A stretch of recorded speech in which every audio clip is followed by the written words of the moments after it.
Everyone, जैसे कि हमारा चैप्टर चल रहा था केमिकल बॉन्डिंग, और इसमें मैंने आपको इससे पहली क्लास में क्लियर किया था यानी VSEPR theory, valence shell electron डिफर्जन थ्योरी। अब देखना यहाँ पर जो हमारे यानी वेस्पर थ्योरी में जो स्ट्रक्चर्स थे उन्हें थ्योरेटिकल वे में एक्सप्लेन नहीं किया गया। तो कहने का मतलब ये है वेस्पर थ्योरी की लिमिटेशंस को दूर करने के लिए यहाँ पर टू मॉडर्न थ्योरी आई, एक तो वैलेंसी बॉन्ड थ्योरी और एक आपकी मॉलिक्यूलर ऑर्बिटल थ्योरी। क्लियर? अब आप लोग इन दोनों थ्योरीज को यहाँ पर पढ़ोगे तो आप सबसे पहले लिखेंगे to explain the limitation of VSEPR theory, to explain the limitations of VSEPR theory, two important theories, two important theories called modern theory of covalent bond, called modern theory of covalent bonding have been proposed, PROPOSED, have been proposed.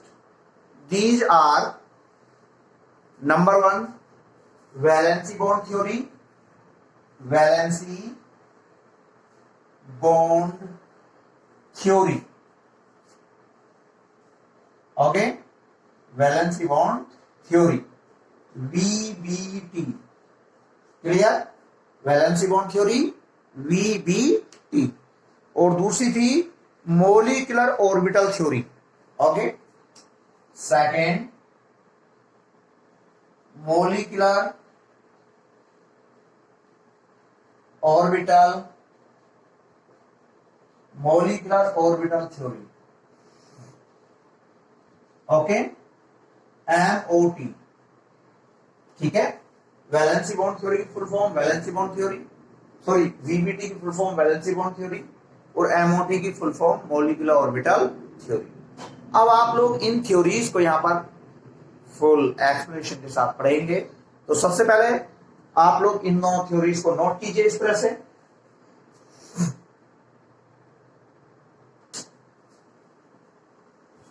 ठीक है, अब इसके बाद आप लोग new line से heading डालेंगे valency bond theory for H2 molecule.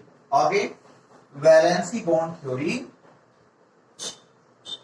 हाँ valency bond theory for H2 molecule. Clear? For H2 molecule, for H2 molecule. Clear? अब आप लोग न्यू लाइन से ये हेडिंग डालिए। अब आपकी वैलेंसी बॉन्ड थ्योरी चलेगी तो लिखेंगे वैलेंसी बॉन्ड थ्योरी में डैश लगाकर consider two hydrogen atoms A and B. Consider TWO2 hydrogen atoms. Consider two hydrogen atoms, capital A and capital B. ठीक है बेटा, कैपिटल में बनाएंगे। Approaching each other. Are approaching each other. ठीक है? देखो दो एटम है, एक तो A है और दूसरा B है। ठीक है? जो एटम A है तो हाइड्रोजन एटम है, तो ये हाइड्रोजन एटम पर हमने इसे A से रिप्रेजेंट किया है ये भी हाइड्रोजन एटम, लेकिन हमने इसे B से रिप्रेजेंट किया है।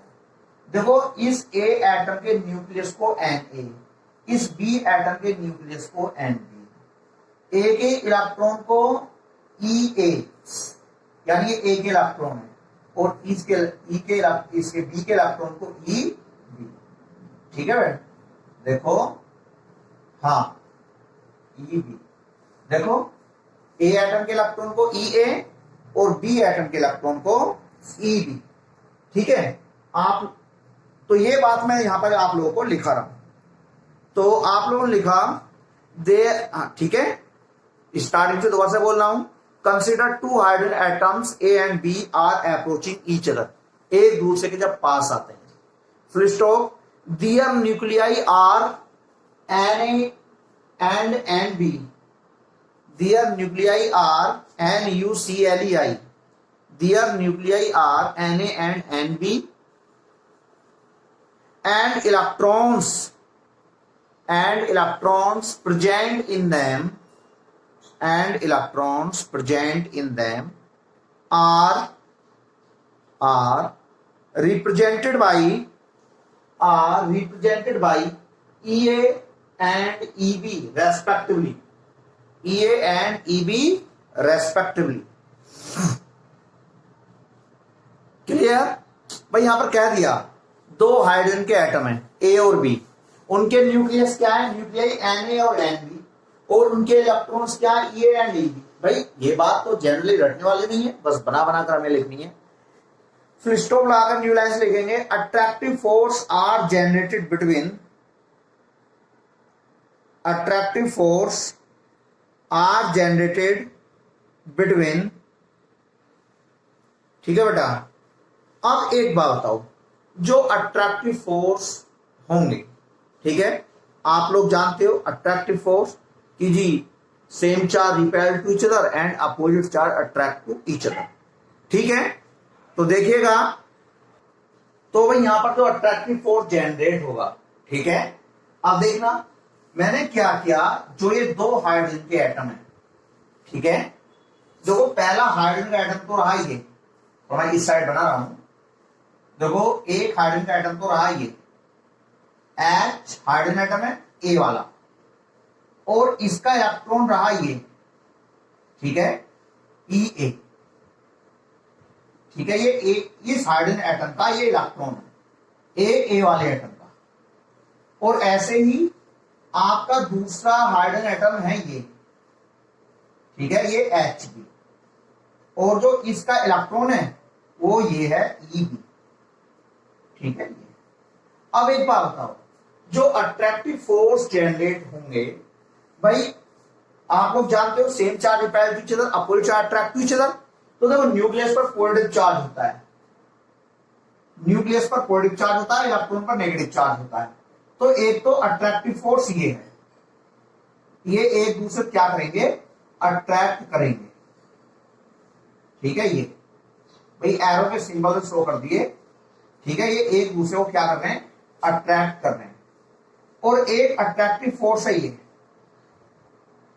ठीक है, एक अट्रैक्टिव फोर्स ये, ठीक है बेटा, तो देखिएगा,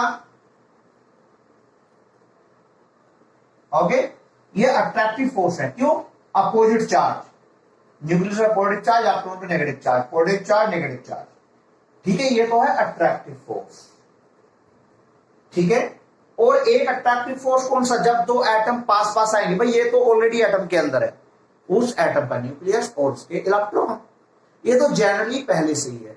लेकिन जो न्यू अट्रैक्टिव फोर्स जनरेट हो रहा है, जब दो हाइड्रोजन एटम पास पास आएंगे, तो देखो इस यानी कि एक एटम का न्यूक्लियस, दूसरे का इलेक्ट्रॉन, देखो ये, ओके, ये यहां पर जो न्यू अट्रैक्टिव फोर्स जनरेट हो रहा है, मैंने डार्क लाइन से शो किया है, जो ओल्ड अट्रैक्टिव फोर्स है मैंने डॉटेड लाइन से शो किया है।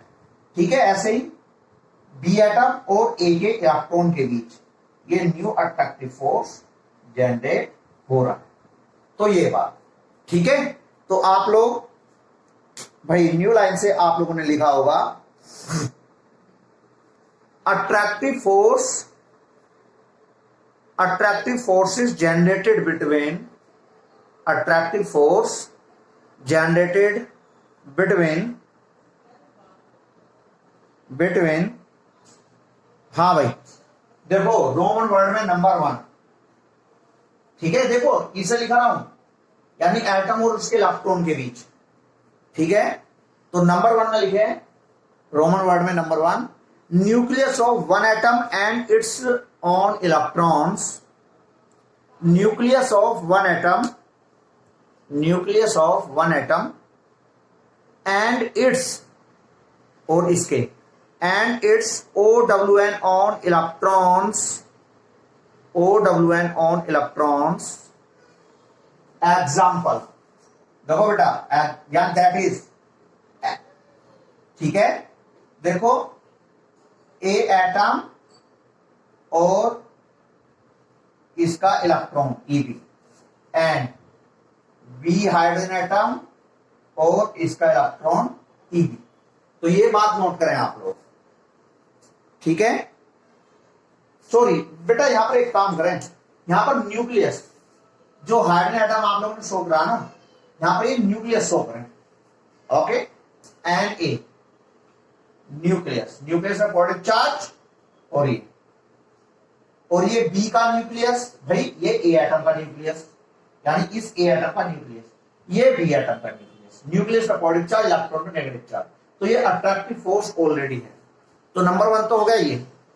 इसके बाद number 2, nucleus of one atom, बेटा रोमन वर्ड में number 2, nucleus of one atom and electrons of other atom, nucleus of one atom, nucleus of one atom and electrons of other atom, and electrons of other atom. देखो बेटा example के तौर पर that is, देखो ये वाला nucleus और B के इलेक्ट्रॉन, तो एन ए और ई बी, एक एटम का न्यूक्लियस दूसरे एटम के इलेक्ट्रॉन, एंड एन बी और ई ए एटम के इलेक्ट्रॉन। ठीक है, जल्दी से इस बात को नोट करें।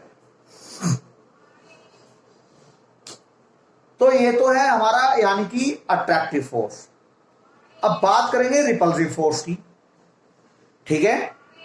अब बात करेंगे रिपल्सिव फोर्स की, ठीक है।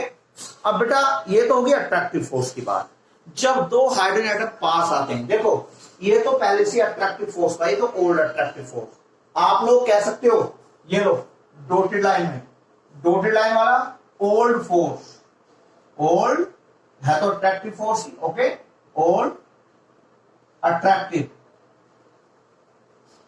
ओल्ड अट्रैक्टिव फोर्स, और डार्क लाइन वाला new attractive force, new attractive force. ये आप लोगों की यानी कि याददाश्त करें कि आप लोग इस बात को ना भूलें, ठीक है। तो इस बात को भी इस स्ट्रक्चर के सामने नोट कर लीजिएगा, क्लियर। अब बात आती है भाई रिपल्सिव फोर्स की। तो रिपल्सिव फोर्स, अब आप लोग जानते हो सेम चार रिपेयर टू ईच अदर।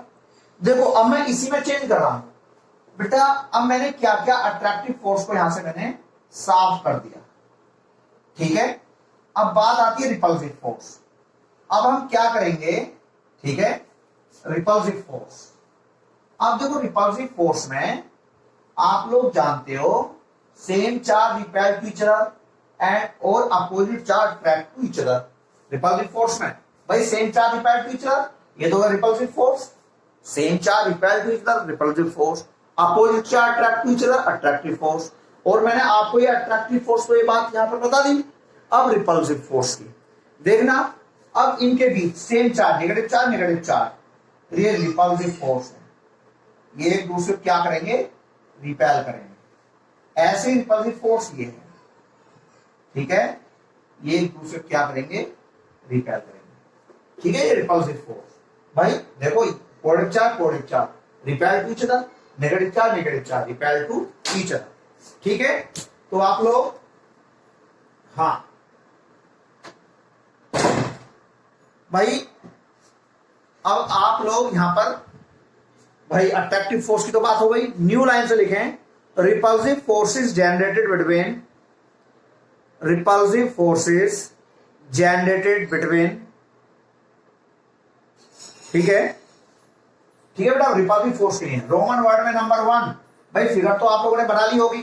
दो फिगर भी साथ साथ बनानी है, ये नहीं कि फिगर नहीं बनानी, जैसे मैं जहां पर बनाता हूं वहां पर बनाइएगा, या फिर दोनों फिगर को एक साथ शो कर दीजिएगा, ठीक है।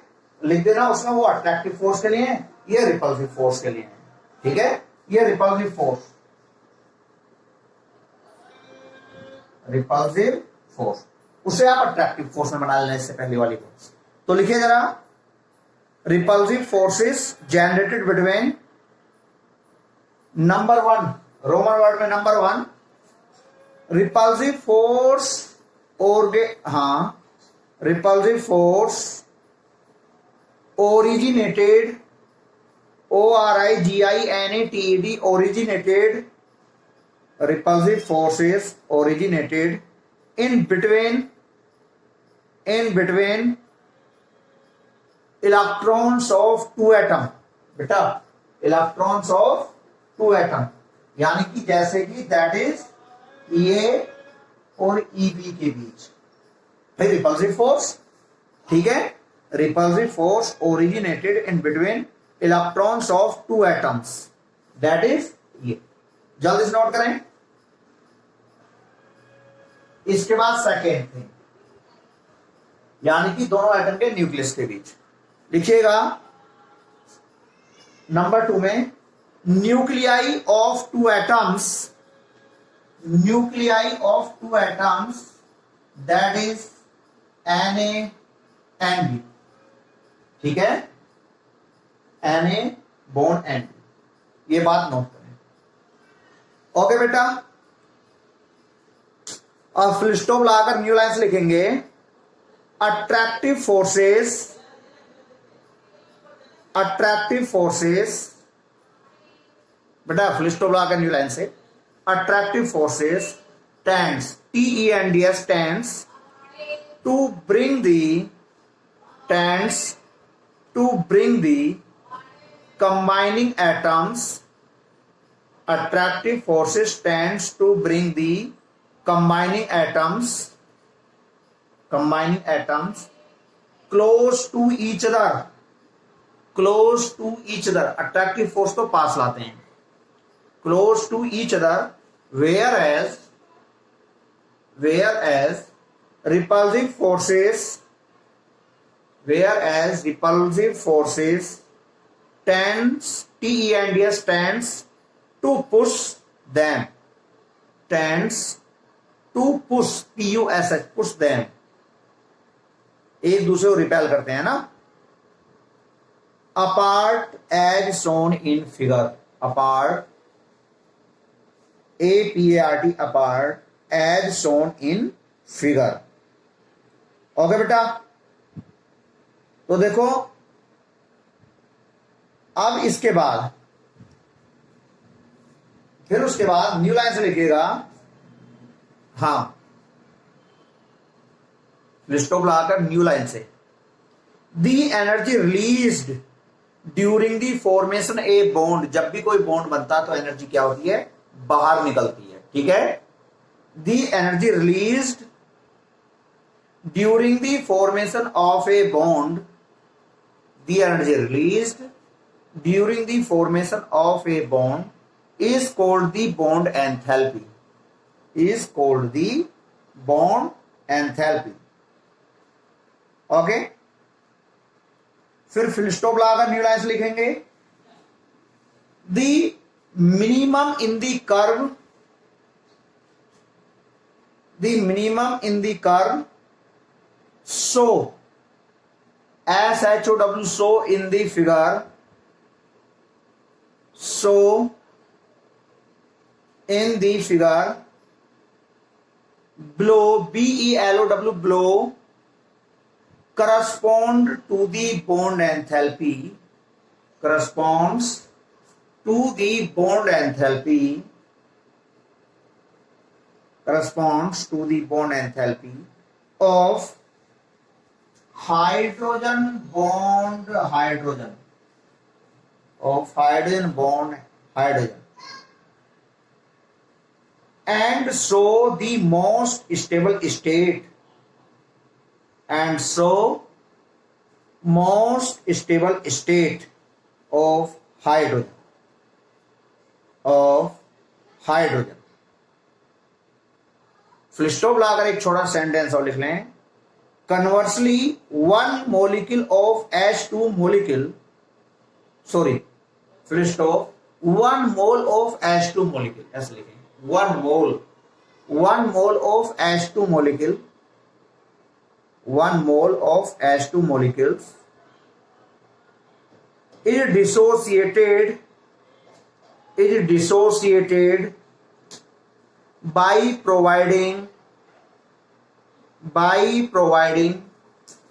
435.8 kilojoule mole inverse providing 435.8 kilojoule लिख लो, 1 मोल के लिए तो है भाई, इस बात को मैं लिखा ही रहा हूं, 435.8 किलोजूल ऑफ एनर्जी। ठीक है बेटा, देखना मेरे पास 1 मोल एवोगैड्रो नंबर के इक्वल, भाई एवोगैड्रो नंबर के इक्वल मेरे पास हाइड्रोजन मॉलिक्यूल्स है। एवोगैड्रो नंबर आप लोग जानते हो 6.022 इंटू 10 टू द पावर 23, इस बात को आप लोग जानते हो। अब इतने मॉलिक्यूल के बीच इस बॉन्ड को ब्रेक करने के लिए इतनी एनर्जी चाहिए 435.8 किलोजूल, या तो ये कह दो जैसे दो हाइड्रोजन एटम आपस में कंबाइन होकर H2 मॉलिक्यूल बनाते हैं, ठीक है, और इतने कितने मॉलिक्यूल बनाने हमें, एवोगैड्रो नंबर के equal 6.022 into 10 to the power 23, तो इतनी एनर्जी रिलीज होगी। ठीक है, और बच्चों देखिएगा इसे हम इस तरह से भी शो कर सकते हैं। भाई देखो जैसे ये मैं ग्राफ बना रहा हूं, ठीक है, देखो इस वाई एक्सिस पर एनर्जी इसमें किलोजूल मोल इनवर्स है, और ये हमारा इंटर न्यूक्लियर फोर्स, न्यूक्लियस के बीच का फोर्स।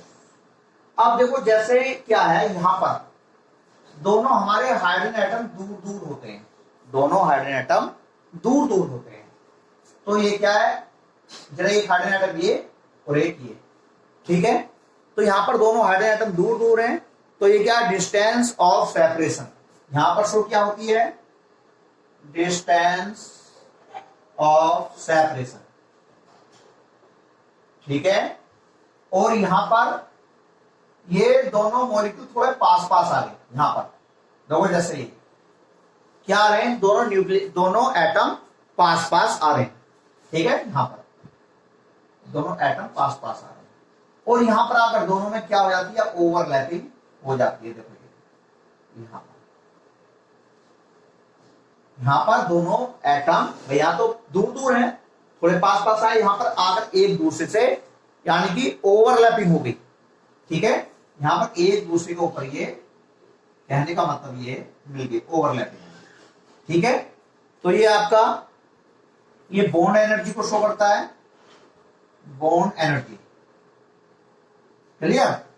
तो देखो ये हमारा फिगर है, जैसे जैसे दो हाइड्रोजन मॉलिक्यूल आपस में, दो हाइड्रोजन एटम यहां पर दूर दूर है, फिर वो क्या, due to attractive force pass पास आते हैं, और जब पास पास आते हैं तो उनके बीच में क्या हो जाती है, ओवरलैपिंग हो जाती है, यानी कि इन दोनों हाइड्रोजन एटम्स के बीच कोवलेंट बॉन्ड बनता है। तो ये क्या था इसकी यानी फिगर, आप लोग इसे सही करके बनाए, ओके, तो जल्दी से बनाइएगा आप लोग इसे।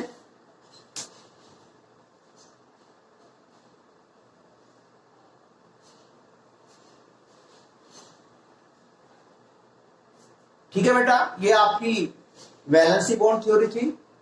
अब जब आप लोग यहां पर सोच रहे हो ओवरलैपिंग हो कैसे रही है, ठीक है, अब इसके बाद मेरा न्यू जो टॉपिक चलेगा वो ओवरलैपिंग ही चलेगा, कि जैसे यहां पर एस एस ऑर्बिटल के बीच कैसे ओवरलैपिंग होती है, एस पी के बीच कैसे ओवरलैपिंग होती है ना, पीपी ऑर्बिटल्स के बीच कैसे ओवरलैपिंग होती है, और यहां पर आप on the base of overlapping there are two types of यानी कि कोवलेंट बॉन्ड, सिग्मा बॉन्ड और पाई बॉन्ड, ये सारी बातें यहां पर आप लोग समझो, ठीक है। तो क्लास अपने ये नोट्स टाइम से कंप्लीट कीजिएगा, ठीक है, आपके ये चैप्टर थोड़ा और बचा है, तो 2-3 वीडियो में ये हमारा चैप्टर कंप्लीट हो जाएगा। Okay class.